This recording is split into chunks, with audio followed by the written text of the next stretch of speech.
I know I haven't done one of these in a while. Over the last couple of months, I've been trying to piece together missing comics from some collections that I had. Now, don't get me wrong, they're not like big major collections and major stories or anything like that, but they're just missing pieces in some of the stories that I do want to continue reading.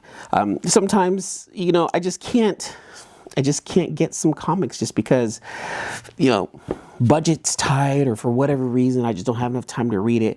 But now I have some extra time to be able to catch up on some of my comics. So today's video is not just going to be a new comic book day haul, but a haul that helps me complete some of the, well, stories that I've been missing.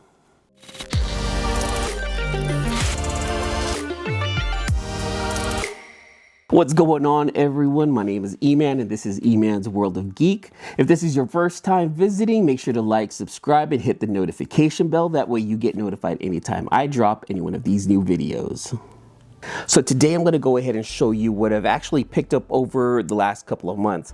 There's quite a few comics in this video today, so stick with me. There are a few new things that I have here, but there's also some books that are missing from some of the stories that I've missed, like I mentioned earlier. So let's go ahead and get things started.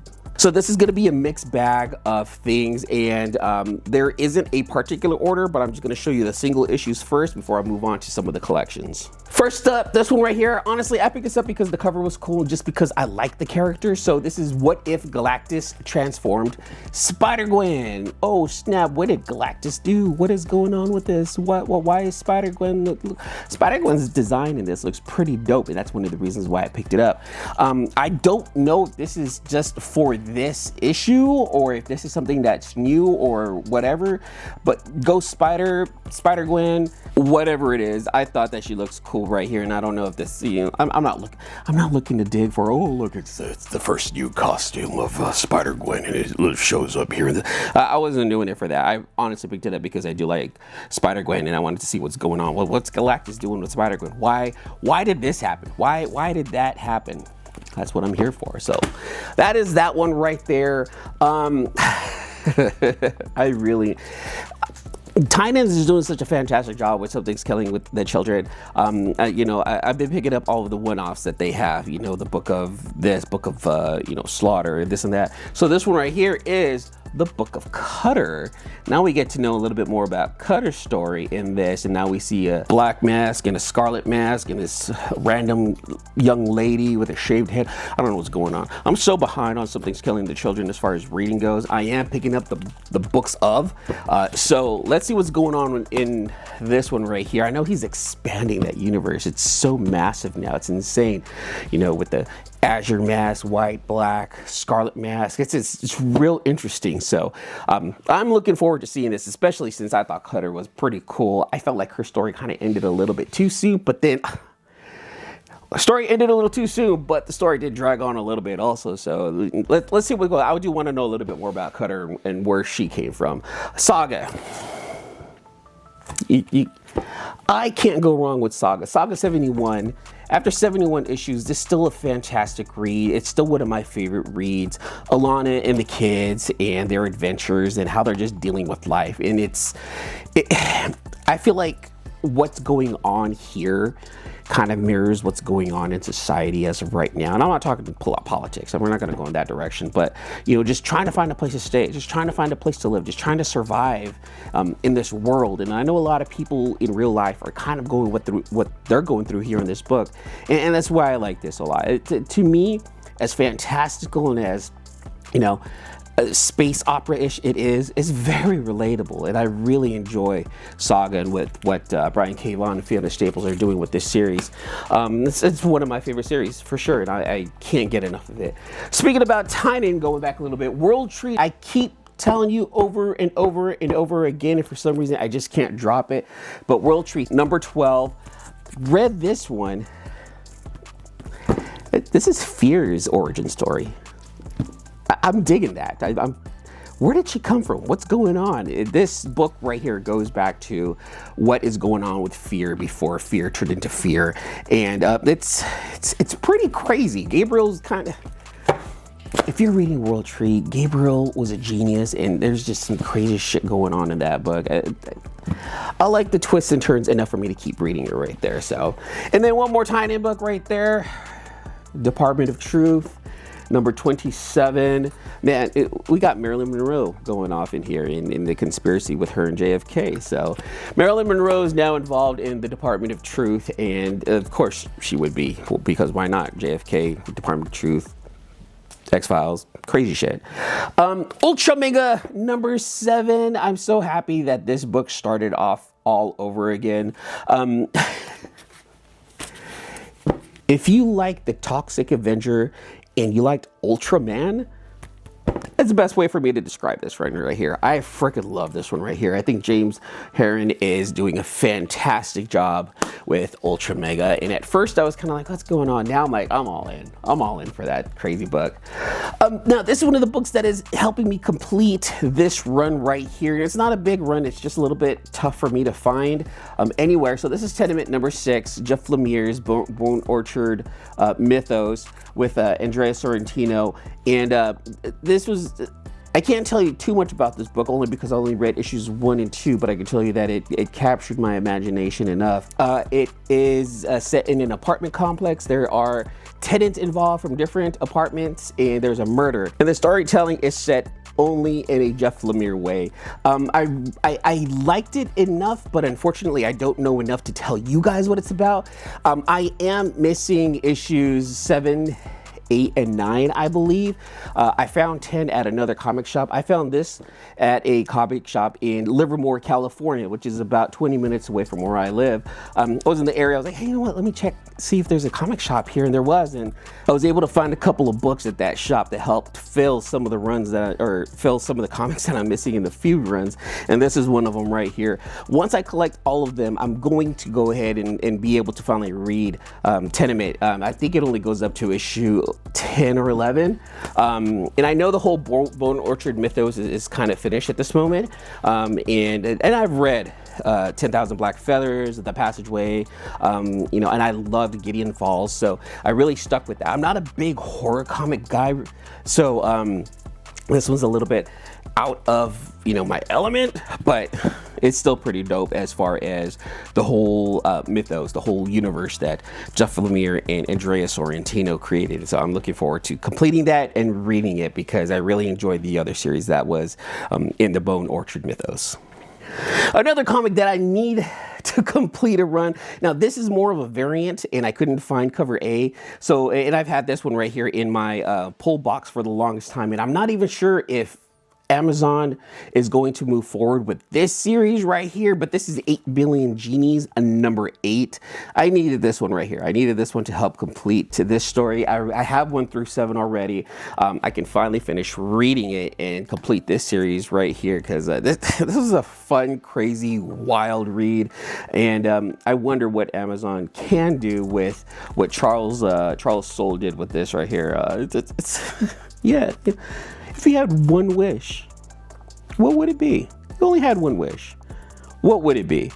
Understanding that 8 billion other people on the planet also have one wish. So what would it be? You know, so I get to finally finish that one right there. Another one right here that helps me, this one actually helps me complete a run. And this was a big fan favorite out there. Daniel Warren Johnson's Dual Powerbomb, number 6. This one was hard for me to find. My comic shop, they didn't get it for whatever reason, and I found it at another LCS not too far away here from my house. And now this is another series that I can finally finish. Also, I have a book of, or I'm sorry, I have a long box full of series that I haven't finished that I was really interested in finishing, and I can finally do that with Dual Powerbomb. And I've heard nothing but good things about that series, and I get to go back and read it from beginning to end without any interruptions. Stephanie Phillips is phenomenal. You know, and I think she's probably one of the more underrated writers out there right now. So when she got together with Flaviano and Rico Renzi and created this series, I think she's doing a great job with it. Now I've read 1 through 5. I have 6 through 9 upstairs, and now I have 10 through 14 of Grimm. These have been in my pull box. I just haven't been able to get it, but I promised my shop that I was gonna eventually get it. I've only read 1 through 5. I now have 6 through 14, so I have a whole lot of catching up to do. And then on top of that, I have 15 through 21 at the LCS right now. Again, I have a lot of catching up to do with this series. I'm looking forward to reading that one too. I really enjoyed the story so far with 1 through 5. Death comes around, yada yada yada. She has a story. It's pretty cool. I love Wind. This is the final series in Wind's series right here. Wind, the power of the blood. Wind's been captured by the vampires, and now they're sucking out his blood, making the vampires even stronger, and they're out to take over one of the towns, and no one really knows what's going on except for a few high-ranking officials, and Wind's friends are now out to find him. What is going on here? What is happening? Are they going to be able to rescue Wind in time before the vampires run their invasion? Well, we're just gonna have to find out, because this is happening, and I want to say that this is only 7 or 8 issues. Someone verify for me down in the comment below, how many issues are we going to get for Wind, the Power of the Blood? Because I don't really remember, but I do know that we are working on the final arc for Wind's story. Sacrifices. Rick Remender gave us a pretty good read here. This is number 13 and 14. This is the last of this series also right here. This is part 2 and 3 of 4. So this story is going to end at issue number 15. Young boy was sent away from his family to be sacrificed to the gods, and something happened. He ends up not getting sacrificed. He ends up escaping and ends up killing a god. And now the young boy who was supposed to be sacrificed for the betterment of his family and village is now a god. And he is out for vengeance because these gods were not as nice as he thought. So Sacrificers number 13 and 14. Fascinating read. Fascinating is absolutely wonderful. And if you like magic, if you like an investigative story, Black Cloak by Kelly Thompson. Kelly Thompson's awesome. I like this one. Similar to Wind in a sense of art, where it's very animated-ish.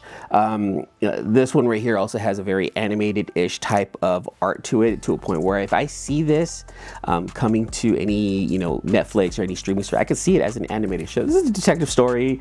Young prince dies. What's going on? There's a murder. Oh my goodness. There's mermaids involved in this, and there's a lot of magic happening that's powering the city. But then they find out where the magic is coming from recently, and it was a very eye-opening experience for the investigators, because they're like, I do not believe that the royal family is treating these people the way they are, specifically to energize the city. It's like, whoa. So this one right here also helps me finish up a run. I want to say I'm still missing Black Cloak, maybe 10, 11, and 12, because this is issues 7, 8, and 9. I want to say it's up to issue 11 or 12 at the moment. So I'm starting to catch up on this. This is me catching up on reading. This is me letting you know that I've been a bad boy, not reading all the books that I've been needing to. But hey, I'm catching up. I'm catching up. I did bring up Jeff Lemire earlier, and this is Jeff Lemire doing Jeff Lemire things, because it's Jeff Lemire writing and drawing. This is his minor arcana right here. So this is issues 3, 4, and 5. And I think I'm missing issue 6, and I think 6 ends this story right here. And I know Jeff Lemire is known for doing some quick little runs right there. I love his stuff, but when he does his own art and his own writing, it gets a little weird for me for whatever reason. I think Fishbone was one that he drew and wrote, and I'm like, that one was okay, but this one's not too bad. this is not too bad. Young girl, psychic, and mom's a psychic, mom's dying, and some weird shit's happening. It's very, very weird. It's very almost Stranger Things-ish in a way. I don't know, the best way I can describe it. On to some of my favorites. These are the ones that I constantly had to get no matter what over the last couple of months. I'm going to tell you guys right now that these are going to be my constants. These are the ones that are going to be constantly in my collection no matter what. I'm always going to be picking these up. So we're going to start with Ghost Machine stuff. Hyde Street number 2 and 3, their horror anthology with amazing, amazing art by Ivan Reis. Ivan Reis is killing it with this. The art in here is amazing. Jeff Johns is writing it. There's a bunch of other people here. Danny Mickey's inking it. This is good. Jeff Johns and team over there at Ghost Machine are doing a fantastic job. Red Coat number 8 and number 9. I want to say that Red Coat's probably my favorite character in the whole Ghost Machine world. He's a nut. He's a nut. Speaking about nuts means nothing. Actually, it means really nothing. But talking about going crazy, now we're talking about Geiger, number 8, 9, and 10. Of course, look, I'm slightly behind in my rating, you guys. But again, these are things that have been in my pull box for a little bit. These are books that I have collected and picked up over the last couple of months. I just haven't been able to go in consistently. So again, just want to show you guys and share with you guys what I'm reading. So of course, Ghost Machine is gonna be a constant for me right now. And then we're gonna find right here. This is it right here. This is the creme de la creme in my eyes. Energon Universe, G.I. Joe's number 1, 2, and 3. I'm starting this one off. Duke's series was dope. Cobra Commander series I thought was great. I didn't get to read Scarlet. Destro's it's okay, but I like how they were laying the groundwork for, hey, look, these are gonna be some of the major players in the upcoming G.I. Joe comic book. And Joshua Williamson's doing a pretty good job. Jordy Blair and Tom Riley are on here also helping out with inking and art. G.I. Joe throws me off a lot, and I'm gonna tell you why. There are a lot of characters in there that I don't know. I'm an 80s kid. I was born in 77, grew up in the 80s. Anything that came out in the 80s was amazing to me. G.I. Joe was one of my favorite cartoons growing up. So when I read this series right here, and I didn't read, Larry Hana's Real American Hero G.I. Joe, and I probably should have, but it was just too many comics for me to go back to the beginning and read that. I know there was the omnibus that came out. I just don't have the money for that. But I was like, you know what? Energon Universe is kicking off another 80s cartoon, and they're bringing them to the comic world. I'm like, yeah, you know what? Let me go ahead and dive into that. And wow, let me tell you this now. As an 80s kid who watched the cartoons, it's really confusing to me to see things like Baroness with the Joes. Like, that throws me off a whole lot. And reading it too, reading the comic, it's really cool because in my head I can hear their voices.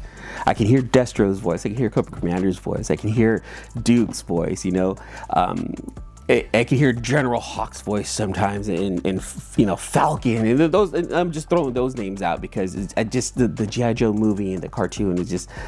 Man, it was just one of my favorite cartoons ever. So when I see other characters in here, I'm like, who's this? Who's that? I don't know who that is. Most of the Joes, I'm like, I don't know who any of these guys are. Most of the Cobra Commander, or not Cobra, most of Cobra I know, but the Joes, I'm like, I don't know who that person is. Let's keep reading. And I think that's cool enough for me right there. And then, of course, the one that kicked off Energon Universe, Void Rivals, number 14, 15, and 16 right here. So I'm really digging this read 100%. I love Void Rivals. And of course, my absolute favorite, you guys know, anyone who knows, anyone who watches the channel knows, anyone who watches the channel knows, Transformers number 14, 15, and 16. Those last two issues, Devastator versus Bruticus.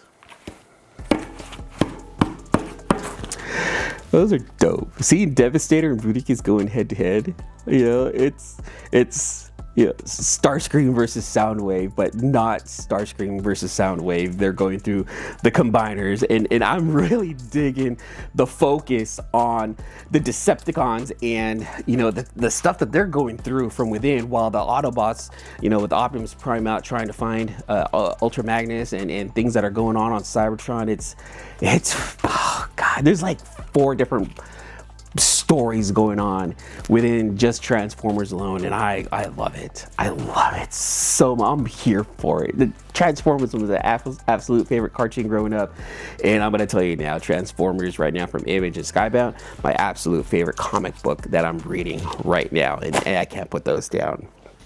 That's it, you guys. That is my haul video, and this encompasses everything that I've collected over, I'd say, about a month and a half. I just never got a chance to show you guys. But to be honest with you, one of the main reasons why I'm even making this particular video is to say this. This new comic book day haul video is probably gonna be my last one. You know, I'm not gonna do any more new comic book day hauls because I don't want to keep showing you the same series over and over again. And I just want to tell you guys, you know, right off the bat, the ones that I'm going to constantly collect. Energon Universe, Transformers, Energon Universe, Ghost Machine Universe, Something's Killing the Children, anything James Tynion, and anything Jeff Lemire. I'm still trying to finish, you know, the run of some comics. Like I said, like Black Cloak, I'm trying to finish up. Tenement, I'm trying to finish up. Finished up, you know, collecting what I needed for Duo Powerbomb. So, but I don't want to constantly tell you guys that it's just Ghost Machine, Energon Universe, Something's Killing the Children. So I might as well tell you that now. Those are the only things that I'm really going to start collecting this year. It's just because I don't have the bandwidth to be able to pick up anything beyond what those are offering me at this moment. Now, things will change 100%. It's not going to be forever. Things will change as time goes on, and if there's a new series that really captures my attention, I might, you know, pick it up and I might be able to talk about it with you guys. But I don't want to keep sharing with you guys the same things over and over again. This is just me saying that. I just don't want to do that. I want to bring new content to the channel. I really do. And my focus moving forward is still unclear. It's still unclear as to what I'm going to do here. I have grandiose ideas. I have so many things in this brain that I just want to do this, I want to do that. And it's difficult for me, you know. The executive function to be able to hit record and talk and have fun with you guys, it's just not there sometimes for me, and it's things that I have to fight with. So I do want to refocus on the channel and bring you guys different content, fun content, and still in line with my world of geek. It's still going to be comic books, it's still going to be tech, Transformers, gaming, and more. That's not going to change. It's just I need to start creating something differently. So creatively speaking, I need to go in a different direction for the channel while still keeping, you know, my brand the way it is. Just still nerdy stuff. It's just going to be more. I'm going to talk to you guys about the stuff that I find fascinating and the stuff that I truly love. And I hope you guys, you know, come along for the ride. I hope you guys, you know, stick with me through this next part of this YouTube journey with me, and you know, and your guys' support is going to be greatly appreciated moving forward. You know, I've talked to some people out there about what should I do, what's next, and they're giving me some ideas. So let's see what I can do. But today, let's just talk what I got, and moving forward, let's talk about what I enjoy. How does that sound? I hope you guys stick with me moving forward. I love you guys. I love all of you guys, and I hope to see everyone soon, okay? All right, you guys, that's it for this video. Until the next issue. Deuces.